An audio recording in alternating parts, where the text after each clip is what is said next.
Please indulge me. I'm maybe the young alum of the year, but I do need bifocals. My delivery may be a little off this evening. Thank you. Always a politician first, but a tiger at heart. There's a college on the Kansas plains. It sits high on the western prairie. I came to this college on the plains as a young, naive man in the dry heat of the western Kansas summer. The landscape had been kissed by the sun, and the limestone rocks were nearly polished by the harsh winds. Yet in this inhospitable climate, an oasis appeared. Tall trees, vibrant flowers, and lush green grass. This college on the plains existed in defiance of its environment. The buildings were made of the same limestone rock that is randomly scattered throughout the countryside and were made radiant when shone on by the bright sunlight.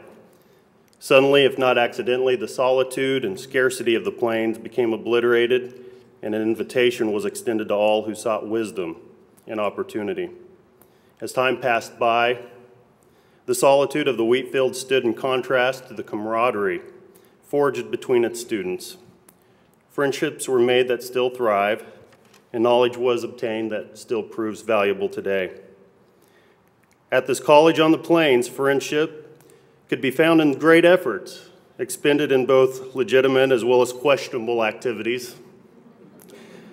In the pursuit of obtaining higher understanding and appreciation of natural science, I recall a textbook was bought, studied, and recycled by repackaging it with saran wrap and a hairdryer, so it could be promptly returned for a maximum allowance to its rightful owner, Chad Nelson, another former student body president. Diplomacy, political correctness, and physics were simultaneously utilized in the quad on a quiet spring day in 1998. An ultimatum was given to a member of the so-called weaker sex. After it was rejected, the silence was then broken by a great collision, which resulted in a puny little student body vice president lying flat on her back, having been tackled by a superior and righteous conqueror who still stood tall. Diplomacy without the genuine threat of force is fruitless.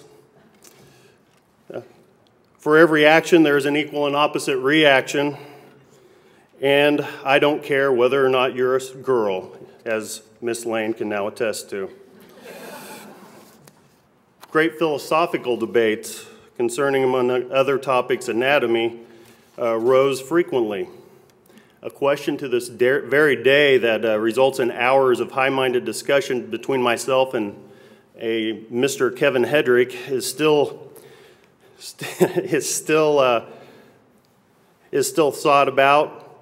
It is the utility of having one's head attached to one's torso. This question is only trumped in complexity by pondering which TV station the Pope likes to watch.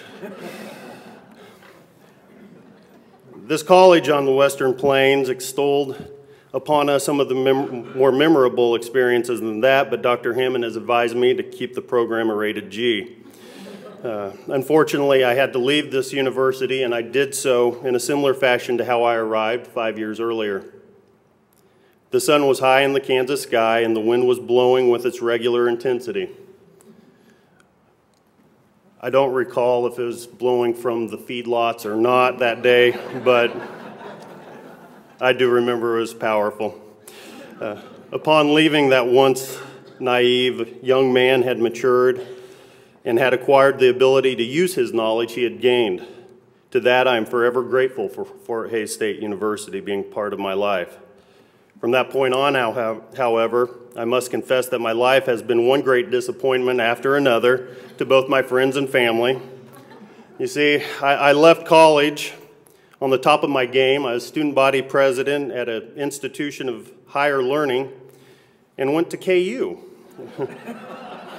Where I was not student body president, and where many in this room would dispute it is in fact a great institute of higher learning. To add insult to injury, I got a law degree from KU. And when no one could believe I could sink any lower whatsoever, I became a politician. The only solace I may offer in this long string of trespasses is that I still remain a Republican, and I'm a member of the Kansas Senate, not the Kansas House of Representatives. Through all my endeavors, this college on the Plains in general, and the political science department in particular, has played more than just a minor role in my successes. As such, it is a truly humbling experience to receive the Young Alumni Award. I do not believe any recipient who is so honored by their alma mater in such a way as this can be in any other mindset than one of awe when they reflect upon the prior character and achievements and accomplishments of previous honorees. Perhaps the only solace I can offer myself is that I do not truly deserve or accept this award as an individual. The lone wolf is never truly alone. This award is the product of the support of more worthy people than I and people who I have come to depend upon.